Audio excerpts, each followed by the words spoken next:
There you go.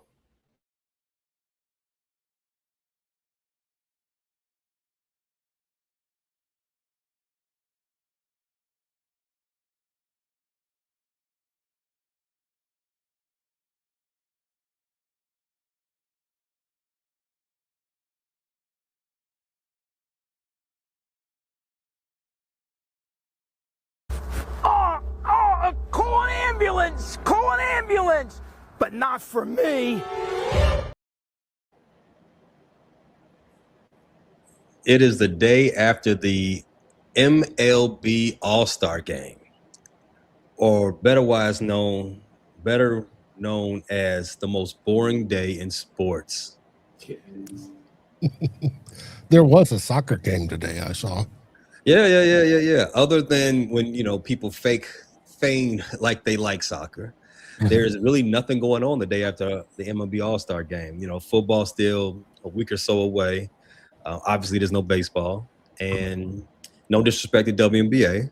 I know they're playing. I know they're hooping, but there's the ESPYs. Usually, that's when the ESPYs put on their show, because nothing else is going on. You can get everybody to come into town because you ain't doing nothing. You're like Tommy. You ain't got no job. Show up. Shout out to June. He does have a job. That's why he's not here today. He does. So we've got past the part of the summer where we're doing drafts. We're in the halfway point of baseball, as already noted. Free agency is pretty much wrapped up. Camps are done. Jay-Z concerts are done. But again, shout out to June. Not a businessman. I'm just a business man. So we're going to continue on what we were talking about last week. Lists. But before we get there, there's some more information coming from this royal wedding from the NFL. Travis Kelce and Taylor Swift. You all, I know you all still keeping up on that because why not? It's Travis Kelce and Taylor Swift. Did you all hear that their garbage from the wedding is now for sale? It's on auction. No, you don't have yours? For real? No. Check it out. So listen, not that. Taylor Swift and Travis Kelce, their wedding trash is being sold online. Fans buying pocket garbage, as it's being called, for $100 each. Would you all buy garbage? No. I've bought garbage. I mean, I didn't think it was garbage, but it ended up being, so anything's possible. It is possible to buy garbage even if you didn't know it was garbage. But if you knew it was garbage, if you knew someone threw it away, are you in the business of actually paying money, hard-earned money, for hand-me-downs? Well, I guess technically it's not even a hand-me-down. It's someone's actual throwing away. No. One man's garbage is another man's treasure, right? No. It can be, but little gum wrapper, Hey, maybe Tay-Tay, ate the piece of gum out of this. Let's swab it for DNA and see if it's clone it. Swab it for DNA.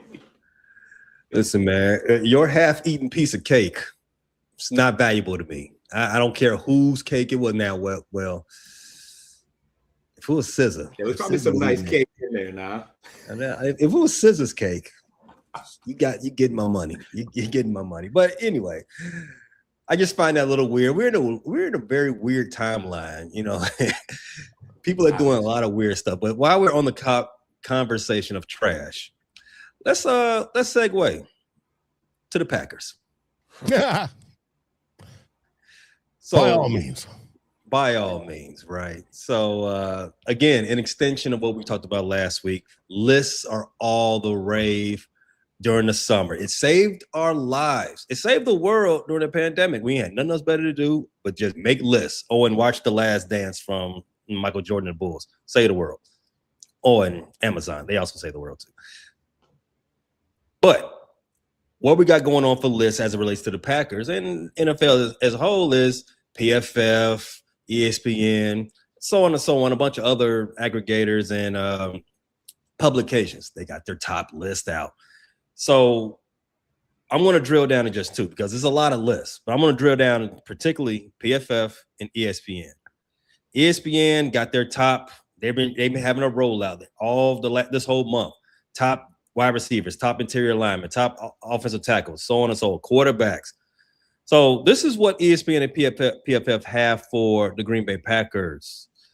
Their top 10 players per PFF, Pro Football Focus, they've got Jordan Love, the number 6 quarterback. They have Matt LaFleur, the number 6 head coach in the league.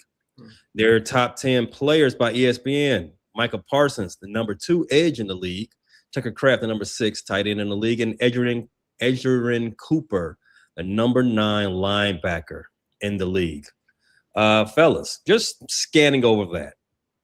And I know you all have seen the list because we all like to jump into the list. Thanks a lot, Campo.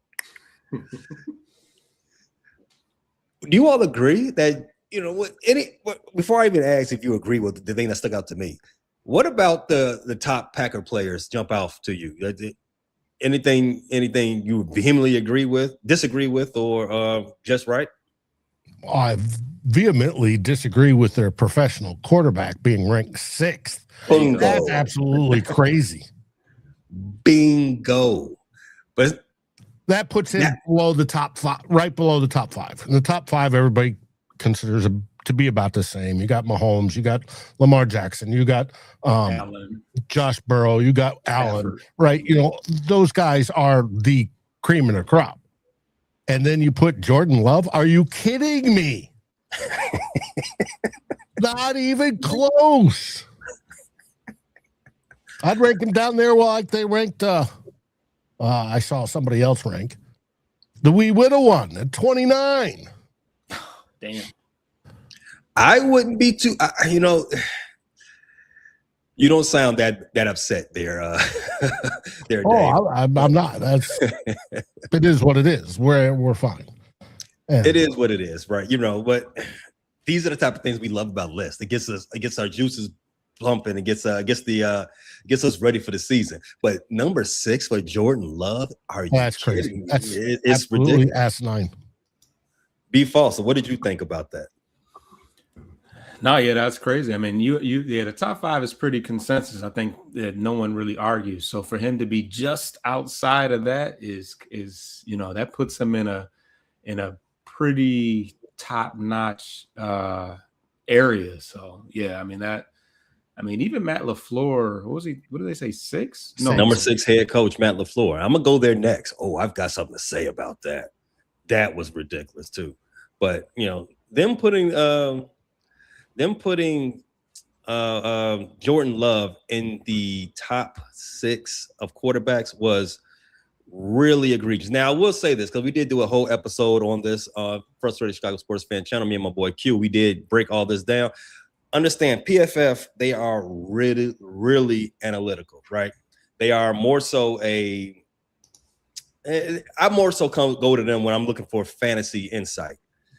And when they do delve into the NFL stuff, it is also by the numbers, and they make up their own stats. They talk about advanced on top of advanced type stats.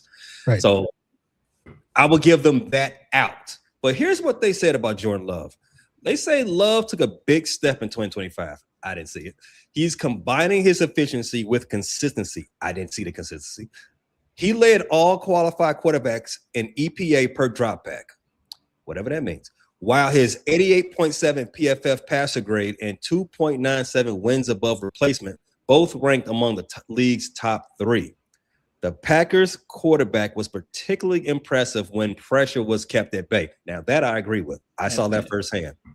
He was a 94.2 PFF passing grade from a clean pocket.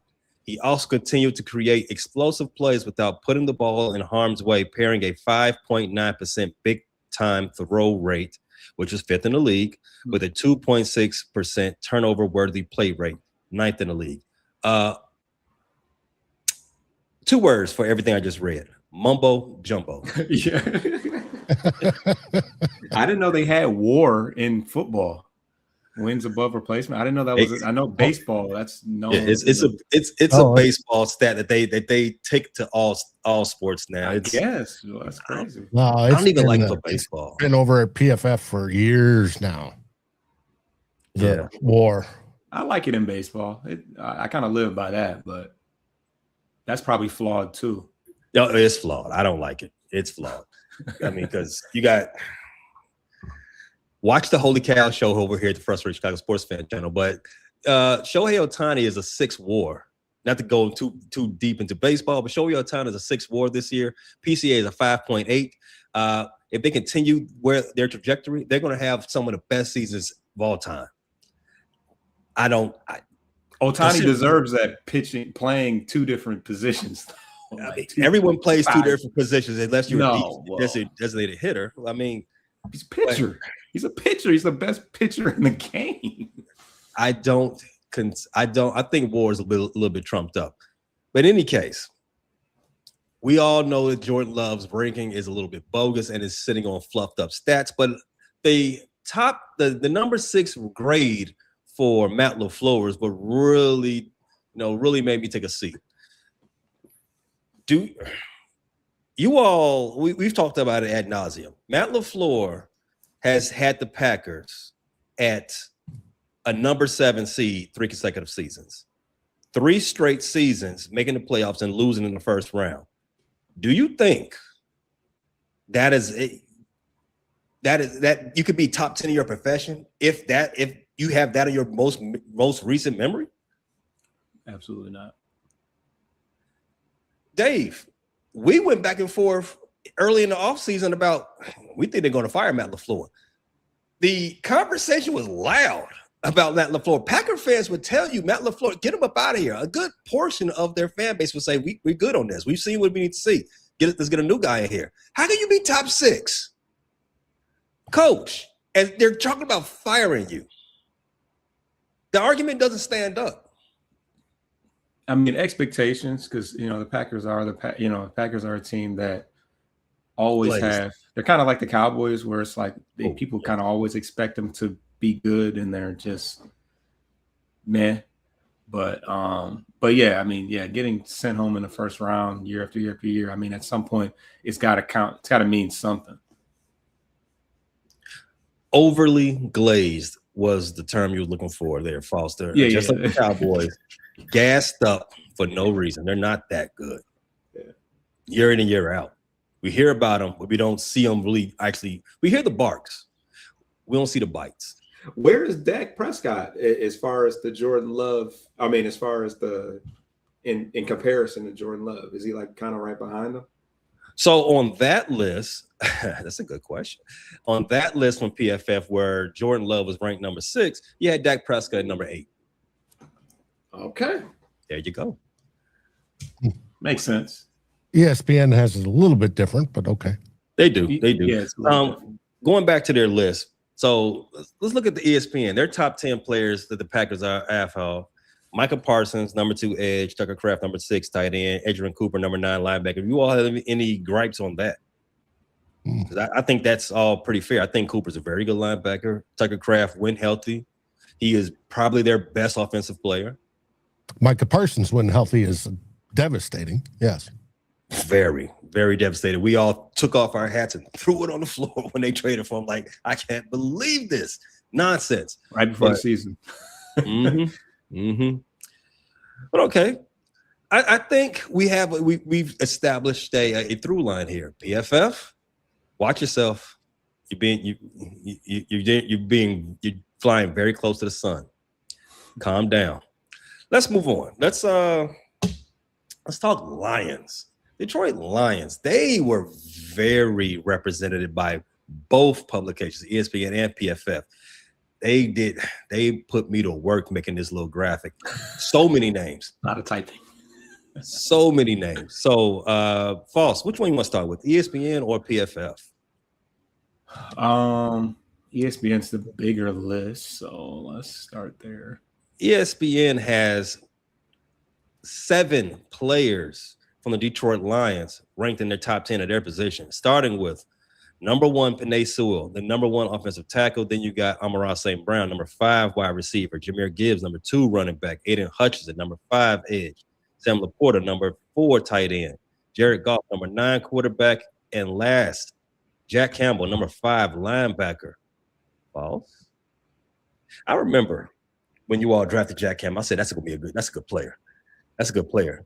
I know there was a little pushback. Me, you, June, about what's going on with Jack Campbell. I know he had a slow start his rookie season, if I remember correctly, right? But I know you're not going to disagree with having 7 players ranked in the top 10 at their position, right? But are you agreeing with where they are ranked? Yeah, I'm not mad at top 5 for St. Brown. I know that Goff will always be in that.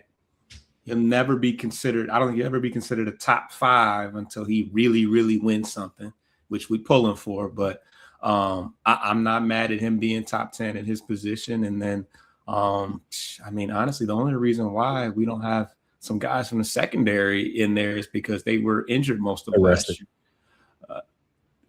No, not that one. not that guy. Which is why it was so easy to release him. I think Kirby Joseph and Brian Branch would be in those talks too. But they didn't really play last year. So Branch did, but Joseph missed a lot more time.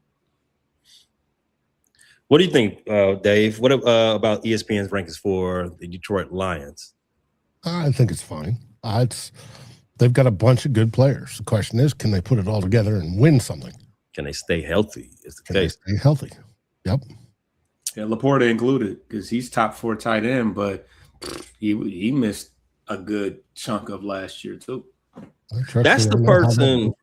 That's the name that's jumping off the page for me as it relates to ESPN's rankings. Sam Laporta, top 5 tight end. If we stop him at his rookie season. Yes, I was going to say he had a Pro Bowl rookie year. He had a record-setting, like Hall of Fame rookie season. Tight ends usually never start off that good. He was Ditka level rookie season for a tight end. Yeah, got to look that up. Dicka's. Come on, I know, Mike. Just for anybody don't know, Ditka has one of the best rookie tight end seasons of all time, and then Sam Laporta came right up on his tails. Mm-hmm. Okay. But the last 2 seasons for Laporta, I mean, as a top 5 ranking, still holding up. Are there a lot of great tight ends right now? Well, it's a good question. Let's talk about it. So the other tight ends that's on the list that he is ranked ahead of. Let's just see. We already talked about Tucker Kraft from the Green Bay Packers. Would you all Tucker Kraft or Sam Laporta? Which one are you going with? Laporta. I mean, healthy, both healthy. Laporta. What about you, Dave? I mean, your boy Pitts is the highest paid tight end right now, right? I don't think so. If he is, I think he just got paid and reset. If I'm not mistaken, I think he reset it. Did he? What did he become the highest paid? Trash. Maybe I'm Joe Laporta is better than Kraft. Yeah. Okay. Kraft kind of came out of nowhere last year. He wasn't. I don't think he was really that highly renowned. No, Kraft been wrecking the last 2-3 seasons. I think. Yeah, he's been decent.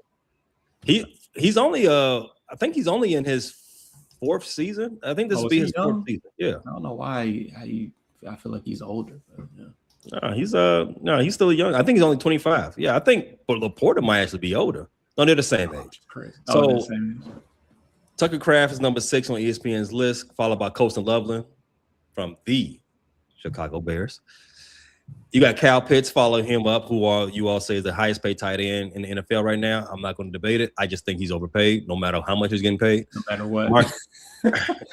Mark Andrews is number 9, and number 10 is the aforementioned, the newest married man in the NFL, Travis Kelce. Yeah. So this list is kind of bunk. Like, who'd you say? Yeah, like Mark Andrews is washed. You said Andrews is what? 9 or something? Number 9, yeah. So who's over Laporta is the question. Oh, Ooh. McBride. Now McBride. Yes, McBride is number 2. So who's one?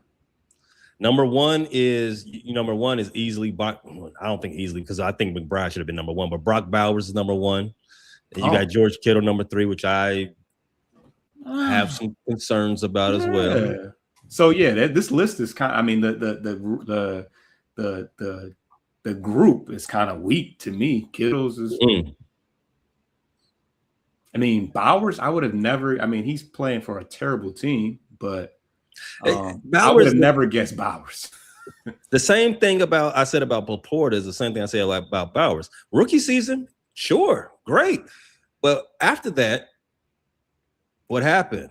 Now, does your ranking today support what you've done since your rookie season? And I don't think it does. I will put McBride there number 1 easily. Yeah. And then I would have. Then it's a conversation after that. You can make a conversation for Bowers. You can make a conversation for Laporta, Colson Loveland, McBride, not McBride, but Kraft. All those guys can fall in somewhere between 2 and 5. What's tricky is injuries have kind of cooked all of them. Kittles. Well, I feel like Kittles missed the end of, or Kittle. Is it Kittle or Kittles? That's Kittle. I mean, the basketball player. Singular.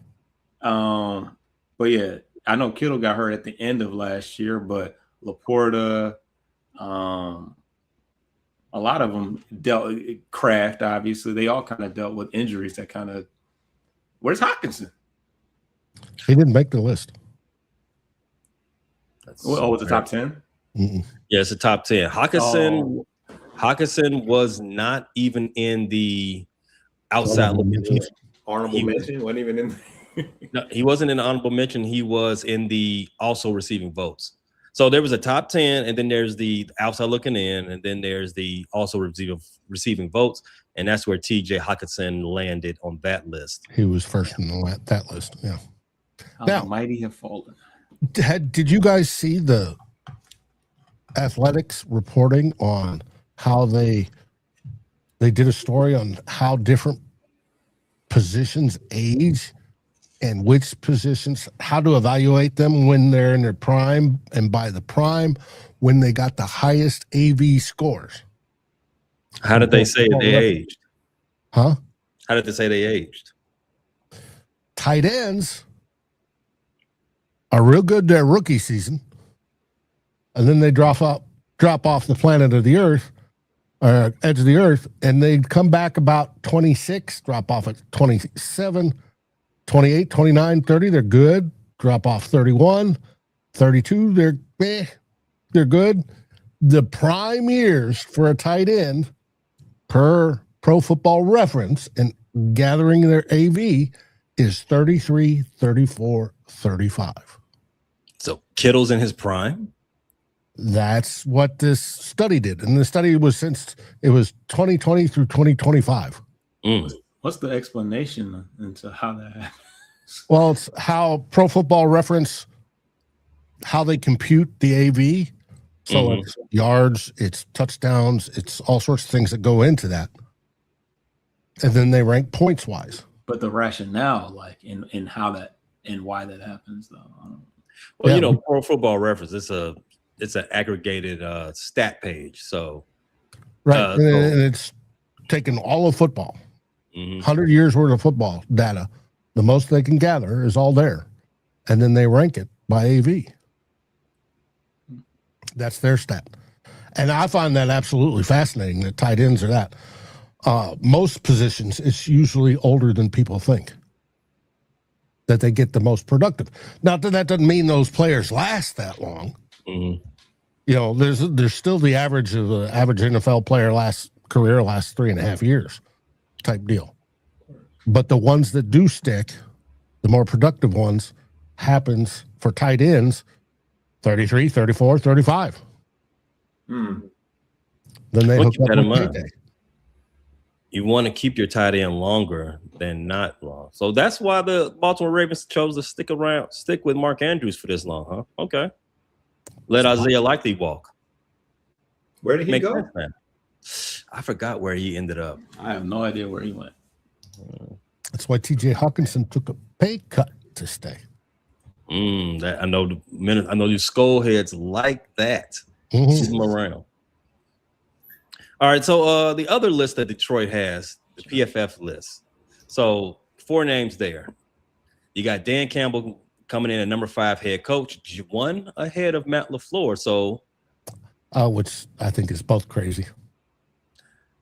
Jared Goff, number 16 quarterback, according to PFF. Amon-Ra St. Brown, he retains his ranking on both ESPN and PFF. And Jameson Williams, welcome to the show, number 22 ranked wide receiver, according to PFF.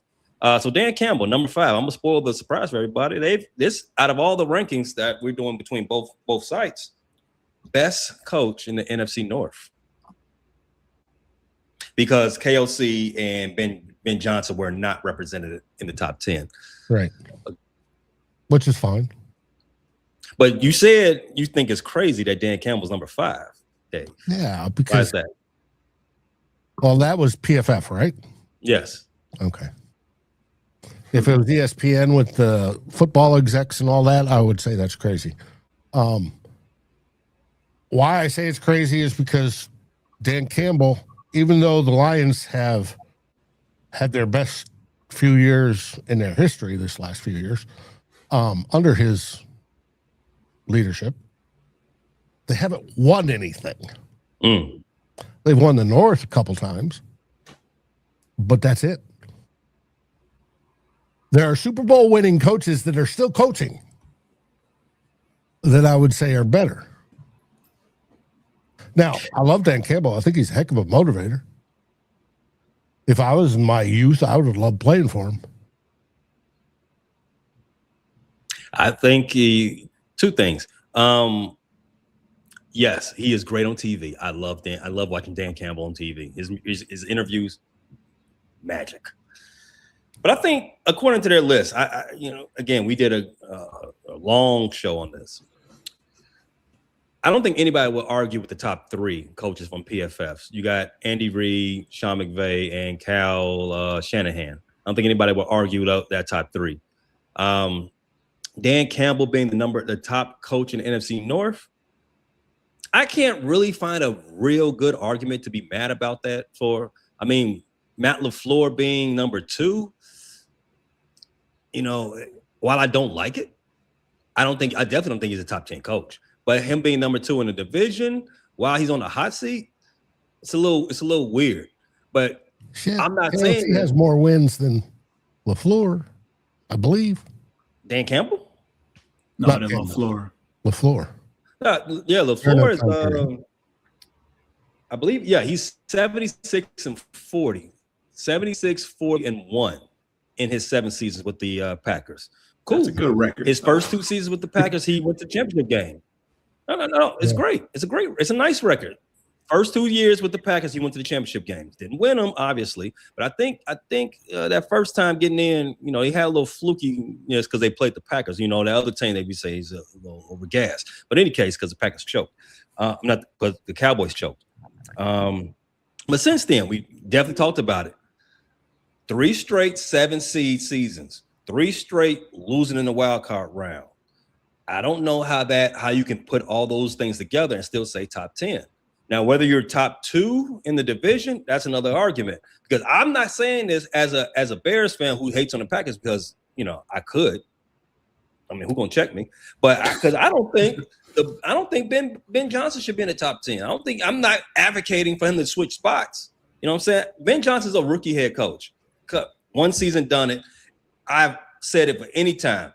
It's a lot easier to do something when no one expects you to do it. Ben Johnson won the division as a rookie head coach. Took the world by storm, won a playoff game as a first-year coach. It's a lot easier to do things when no one expects you to do things. Now, do it again when everyone's expecting you to do it. That's when you start getting the rankings. That's when I start putting you in the upper echelon in those conversations, top 10, maybe even elite. That's when we'll start having a conversation. So I'm waiting for that for Ben.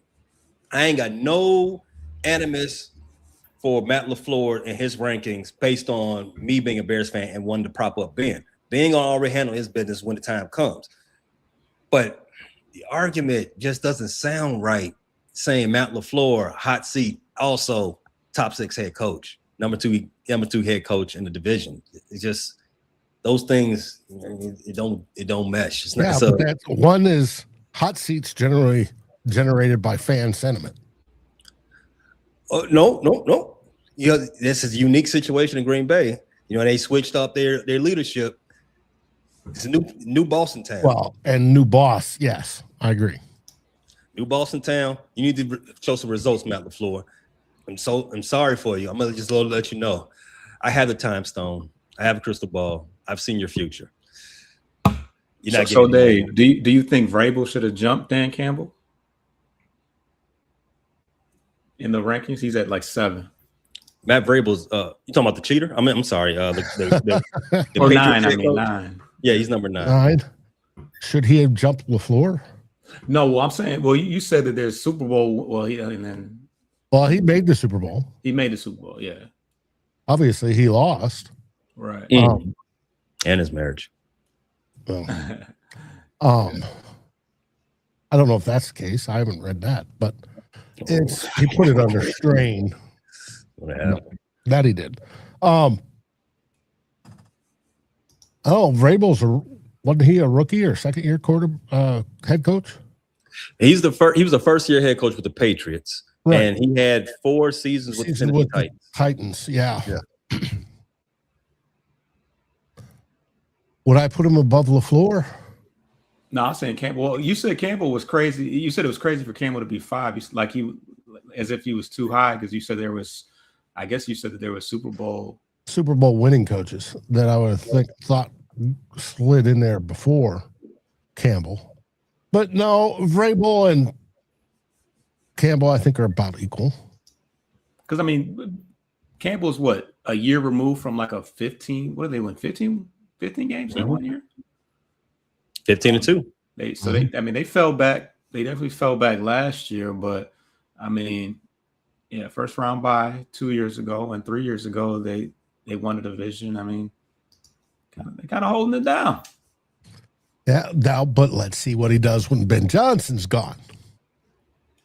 I mean, speaking of Ben Johnson's got 3 straight division titles. Does he now? The head coach with the Bears, 2025. The last 2 with the Detroit Lions. He does as an OC. Yes. Mm-hmm. Just saying, if we want to, if I was making an argument to put Ben in the discussion, I mean that's where I would start. That's fair. Maybe that's fair. I don't know if that's fair or not. I don't know. These lists are these lists. They're fine unless there's something egregious about them. We already talked about the egregious part, but there's going to be some more. But wait, there's more. Shout out to the what was that? What's the name of that infomercial? Well, yeah, that is going to scary movie, but I forgot the name of that infomercial. But the sticky glue guy. But anyway, go ahead. The patch thing. Yeah, that stuff. I'm gonna float on a river on a screen door because I sealed a hole with some glue. That's really crazy. I can't believe people bought that. But we will be back to talk about the other 2 teams in the division right after this quick break. We do have some obligations to pay some bills. So if you stick around, we'll be right back. Need a Garrett's popcorn break.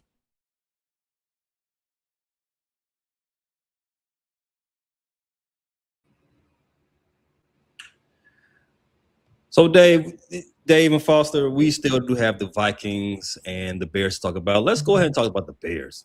Let's go and get them out the way. So the Bears, they're represented by ESPN and PFF, not as thick as the Detroit Lions, only 1C.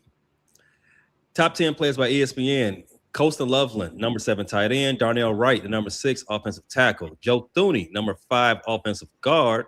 Caleb Williams, number 10 quarterback. Fellas, you all have all heard me say it once or twice or 100 times before, but the Bears. Caleb Perry. We all think ESPN is doing the best list so far, right? So far. Caleb Williams, number 10 quarterback. How y'all feel about that? It's fine. Hey, playoff. That's a playoff QB. That's won a game, and he can kind of he create on the fly. I feel like that Creates benefit. magic on the fly. Creates cinema on the fly. We love Madden it. cover, dude. Oh, yeah. Imagine the Iceman is out here. It is primed for either the ascension of your next GOAT or the fall off of the century. That's where all the hype is leading towards. But I'm happy. I think that ranking is well deserved. Top 10 quarterback. Out his knee in week 2.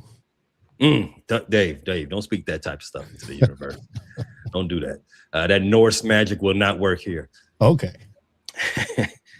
I think it's well deserved. I think I think the things that he did in his second season, the strides he took coming off a rookie season that looked a lot worse than what it was, and it looked very bad. Yeah, part of that was Eberflus. Eberflus was horrible, and then he had 3 different offensive coordinators his rookie season. It was front page news of how disastrous and how discombobulated the whole situation was in Chicago. And then to turn it around to a division winning season, having a play away from being in this championship round of the NFC, all remarkable. And he's tearing up the record books for the quarterbacks in Chicago. I know, low bar, but still, he might reach 4,000 yards passing this year. I think from your lips to the Pope's ears, Dave. Okay. With what receiver, we don't know, but we're not too far removed from the Bears having the best wide receiver room. Just because we let go of Keenan Allen and let go of DJ Moore, still got a lot of talent in that room. Still got a lot of dogs. You got a couple good tight ends. You have a lot of tight ends. A lot of good tight ends. We have more tight ends than we need. But Ben Johnson says we don't have enough. And Ben, we trust. That is going to be the inscription on his statue that we put up next to Buckingham Fountain in a couple of years. I might even get a tattoo that says, "In Ben Johnson, we trust." Is Buckingham Fountain located in Hammond, Indiana? I know. That's in Chicago, Dave. Well, why would they have a fountain in Hammond? At the new stadium over in Hammond. They're not going to Hammond. There's nowhere for them to play in Hammond. This is a lot of open space, and that's right. A lot of open space, but not an opportunity. That's on the opposite side of the border. Other players mentioned on our list for the top players in Chicago are, let me pull that banner back up. Joe Tooney and Darnell Wright. Now, those are the ones that I'm most impressed with. Caleb Williams out, notwithstanding. Darnell Wright, he had a bananas season. His season last year was the most impressive out of anybody. Yes, Caleb Williams gets all the press. Caleb Williams gets on the Madden covers. He's going to reset the mark for highest paid player of all time. But Darnell Wright, coming into the season, we were concerned about him being a bust. He was the first draft pick of the Ryan Poles era, traded down twice, and took Darnell Wright, and he was not looking like he was going to be a guy. But Darnell Wright was a showstopper. He was one of the number 6. I don't even think number 6 is high enough for Darnell Wright on that list. I was so impressed with him. He looks like a rock going over there. Maybe, hopefully, fingers crossed, he can, be the next Joe Penei Sewell, possibly. Top offensive tackle from the right side, perhaps. The way he be throwing people, I can only be so happy. It only sucks that, you can only keep so many people. Colston Loveland is going to lead a contract at some point. Darnell Wright is currently negotiating a contract right now. Shout out to the Raiders for overpaying Linderbaum by so much, because now they don't you don't get offensive linemen aren't paid based on position anymore. They're paid based on just being offensive linemen. Mm-hmm. So because Linderbaum's getting $27 million a year from a center position, guess what? Tackle's gonna want that too. Thanks a lot, Las Vegas. Thanks a whole lot. But get your money, Darnell, right? Let's go on over to PFF. The PFF grade for the Bears have only one player listed. Caleb Williams is number 13. Not as impressive as the ESPN. Obviously, ESPN is a top 10 list. PFF has him at 13, which puts him 7 behind Jordan Love. Absolutely ludicrous. Bonkers. I didn't really have a problem with anybody else. Well, Jaden Daniels, I don't believe that should not happen either. Jaden Daniels and Jordan Love should not be ranked in front of Caleb Williams in any stretch of the imagination. But you can also argue that they did do Caleb Williams a solid. They put him ahead of defending Super Bowl winning quarterback Sam Darnold, Jalen Hurts, who has a Super Bowl, Jared Goff, who's been rock steady and maybe, not even arguably the best quarterback in the division. So you can argue one way, you can argue another. Against Sam Darnold. What about Sam Darnold? Is there a national prejudice against him? Because he's redheaded? Probably. Because he's a ginger. I mean, he's had a series of very, very good seasons racked up together. And some of them may have been shorter, and then, in replacement thereof. And then, of course, he won 14 games with Minnesota. And then last year, he won the Super Bowl. And yet, he doesn't get elite status. Some people just don't score out well on PFF. Caleb Williams being one of them. What? Caleb Williams did what now? He doesn't grade out amazing. He doesn't. I mean, I guess he's only ranked. What is he ranked on PFF? 13. 13. Are you talking about Sam Darnold? Yeah, well, I'm saying in general, but Caleb Williams being one of the people that doesn't grade out amazing. I mean, he has a 75 score on PFF. Yeah, I mean, like I said, PFF is football for nerds. Mm-hmm. It's the guys who watch football while they're also got the computer open and they're coding. Right. They got their calculators out and they're writing down numbers. Yeah. Those commercials during the NFL games, and they're talking about AWS and Amazon, and you're doing all that. This play had a success rate of 16.7%, something like that. They're the ones figuring out those numbers. Yes, but that's football for them. That's kind of crazy how that. I mean, because the success rate on some of his throws are probably in the low ball range. So I mean, that should help in some. All I care about is being successful. Fair. The W's, baby. The W's. That's the only stat that matters. The only stat that matters. So, and they say wins isn't a quarterback stat. Nerds. You didn't have that many wins, damn. All right, let's get to the last team of the division, Dave. Now, you guys went on how long of a win streak to finish the season? We won 5 games in a row. Wow, 5 games in a row to get back to the over 500. Over 500. We're 9-8. If it wasn't for one play, if we would have stopped that kick return against the Bears, we would have won the division. But eight losses. It was more than one play. But that's how close the division was. Mm-hmm. But we won 5 in a row to go 9-8. Based on you guys ending your season hot. Mm-hmm. Having a lot of name brand players and a lot of name recognition on that roster, coaches that everybody respects, KLC, Brian Flores. Do you have any real reasons why these rankings pretty much left the Vikings out, pretty much shut them out on both sides? Well, I must say we got Justin Jefferson in there. That's it. No, it's because poor quarterback play last year overall. But you all were still a top-ranked defense. Oh, yeah. We were number 3. Yeah, number 3 defense. But we were number 1 for most of the season. Yes. Look through the edge rushing list. Look through the defensive tackle list, cornerback list.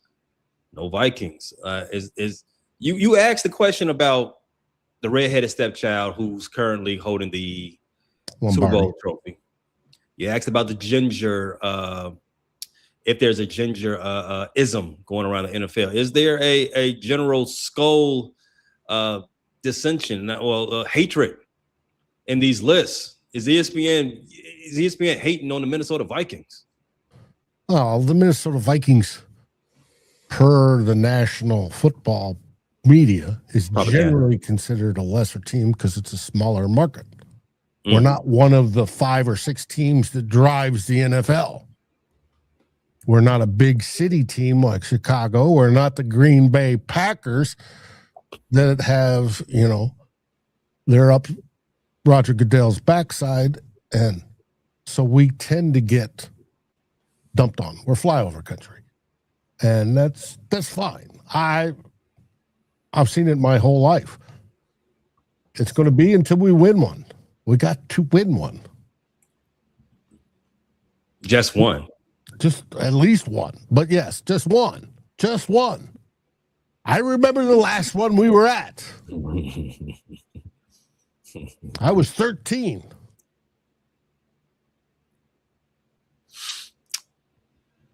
Okay, if there's no bias against Minnesota, just they expect the East Coast media machine that drums up most of this stuff. They overlook Minnesota. We can play it off to that point. Okay, but Justin Jefferson is the lone guy ranked here. From ESPN, they've got him ranked the number 2 wide receiver, and PFF has him the number 3 wide receiver. Dave? I can buy off on that. He's behind Jamar Chase because Jamar Chase has had a better quarterback. Okay. He's not behind Jamar Chase on PFF. No, I didn't look at the PFF one. Where is he behind on PFF? PFF has Puka and JSN in front of him. JSN quarterbacked by your former quarterback, Sam Darnold. Well, JSN had an outstanding year last year, and I give him kudos. Very good. Justin Jefferson did not have an outstanding year. He had a very down year by his standards. Just barely cracking a grand. 2 touchdowns. His drop rates were up. It was because of bad quarterback play, unfortunately. Whether it be J.J. McCarthy, whether it be Carson Wentz, or whether it be Max Brosmer, it was bad. And that's what dropped him. So I'm cool. He drops from, number 1 or 2 to 3. Woo, big whoop. Puka, we all have no issue with Puka being number 1. No, I would never say Puka Nacua is the number 1 wide receiver. I would never say anything like that. Never. He is really good. No disrespect to Puka. No disrespect to Puka, but I am a availability guy. You all know that. I am an availability guy. Pay's got an audience. You all know that. Puka, he plays hard, but that comes at an expense, right?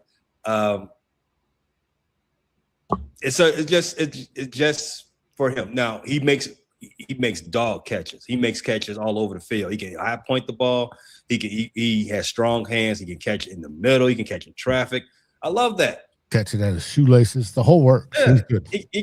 But he's just not as fluid. Again, outside of his availability, he's also not as fluid as a wide receiver as Jamar Chase and Jefferson. No, not at all. And those guys do the same thing. In the league. Yeah, they do the same thing. Like I said, they can route you up. They can catch the ball over your head. They can mouse you. They can catch it in the middle of the field. They catch it in traffic. Catch it one hand. They can do all these things. But the fluidity of their ability and their availability puts them ahead of Puka easily for me. It's not even a question. And JSN is not too far behind. JSN one season, almost a record-breaking season. But I take you. But Jefferson, for JSN to be a possession receiver and to be a receiver, not even is nowhere near the same frame as Puka, Justin, Jameer, and what he was doing, I want to have him in that argument over Puka as well. But give me another season for me to marinate on that. Let that lather up a little bit. Dave, one more thing. So I don't remember. We were talking about coaches earlier. KOC not getting the top 10 coach respect. That's okay with you? That's fine. I like when the Vikings are viewed as lesser team in a league. They're not expected to do anything. That's generally when we come out and we win. It's when they call us their real contenders to win everything this year. They're going to step up and compete for the Super Bowl. And then we shit our pants. Yeah, make sure you all wash your fruits and vegetables, man, because we don't need a whole country shitting our pants. No. Make sure you all do that. You know, that thing that's going around. Charmin stock. Now, it's going to be interesting to see with KOC integrating Kyler Murray into KOC's offense. Because Kyler Murray came from different schemes, even though he played some of them were similar. That's the biggest question mark. How quick is he going to get it? JJ McCarthy's pretty much already got it. He's just going in his third year. But Kyler Murray is the better quarterback talent-wise. So will Kyler get it? Is he going to win the competition? How is KOC going to influence both of them? It's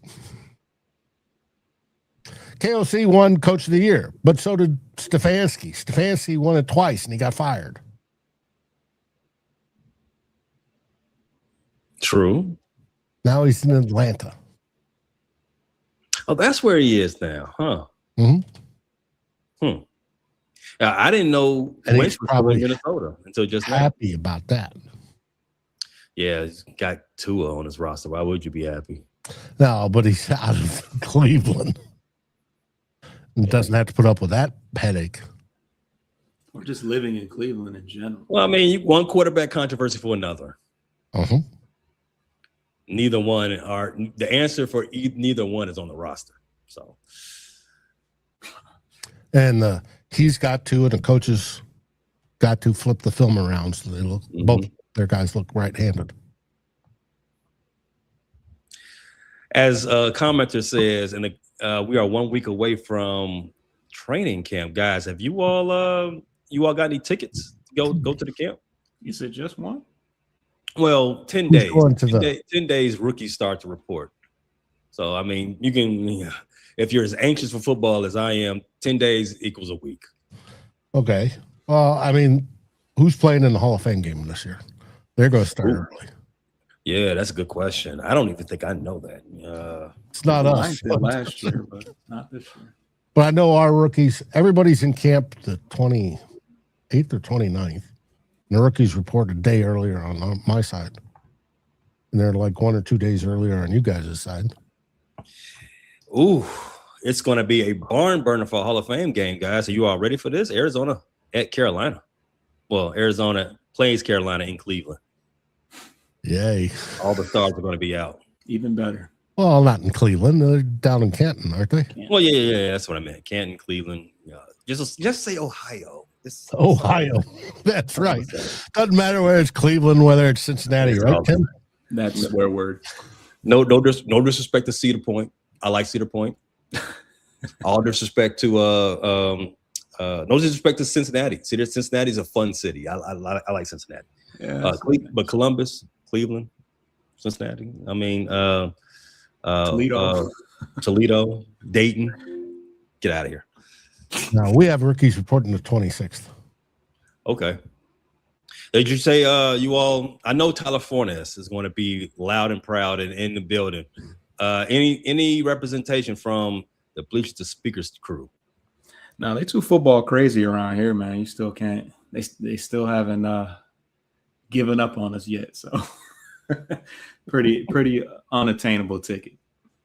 Yeah, I mean they've been sold out for a couple of weeks now in Chicago. So, but they say they're going to release more tickets. and we shall keep our eyes open. But while we are keeping our eyes open, what you all got going on at the Vikings First and Skull channel? Tomorrow night, the Real 4-0 show, Tyler's going to go over the case of J.J. McCarthy winning the starting job and what it's going to take for him to do that. And then we'll have 2 old bloggers on Sunday.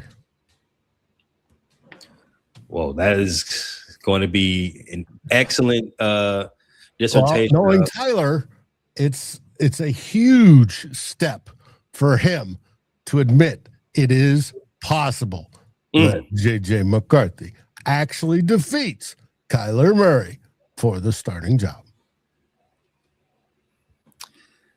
Wow, I think I'm going to check that out because I want to hear the argument because that is a leap. Well, Tyler's been a huge advocate for Kyler Murray this whole offseason, and now he's taken the opposite view, which a good reporter should. They should look at both sides and give you all the facts. And tomorrow night, he's going to give you why J.J. McCarthy will win the competition. Going to be a good show to watch. Bleachers the speakers. What you all got coming up as we finish out these last few days before camp starts? Right now it's Pistons and Tigers. The Tigers are had a bit of a hot streak on the towards the end of the All-Star break. So almost to the point of the trade deadline and all that. And obviously the All-Star game just passed. So we got that, and then we got summer league basketball, Pistons off-season type stuff. We still got unfinished business as far as one of our bigger players has still been unsigned. So still waiting to see, what the deal with that is, because that could have implications for a lot of different off-season conclusions. True. Yes or no? Trading Scoopel. Do you just punt the season? Trade Scoopel now? Yes or no?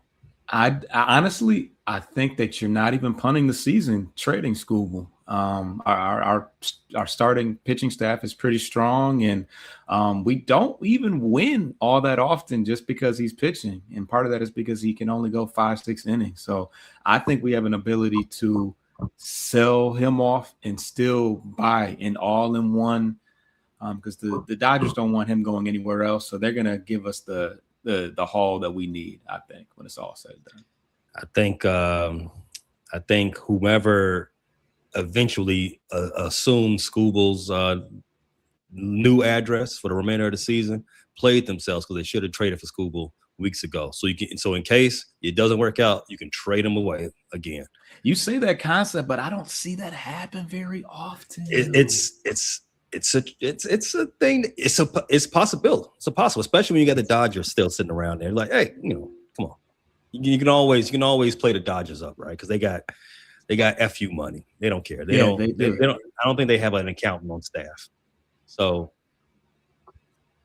that's why you always trade for someone early, so that if the pennant race doesn't work out in your favor, you still have the trade deadline for you to get underneath the CBT, as it's called in baseball. But yeah, check all that out at the premier spot for Detroit Sports Conversation. You all got Detroit spelled wrong. I just peeped that. It is? Well, this is why, this is why you don't trust AI. I'm just like, wait a minute. I ain't never really paid attention. It says riot. Stupid robots. First for the Chicago Sports Fan Channel, we are always bringing you the latest and greatest of Chicago sports.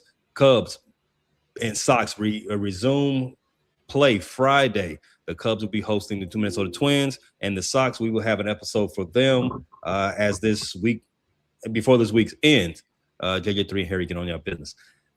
But with Bears, we will have one more episode prior to the camp ending, and we'll be covering why we have such a dogged belief in Ben Johnson. What does Ben Johnson do that makes everyone just think that, oh, we got Ben Johnson? Of course we're going to win. Concert the other night. I saw that on Twitter. Yeah, well, Ben's a party guy. Yeah. Did you see that last comment or the one before by Delton? By my hair? Yes. Yeah. Stay tuned. It will, it may be making a return. You never know. But guys, it's a great show. We're up against the clock. What do we say on the way out? Dave. We always say, "Go Vikings!" Hit the right button. I did. I know that one. B. Foster. What do they say up there in the Upper Peninsula? Upper Peninsula. Thanks for watching, everybody. Always remember to The Bears.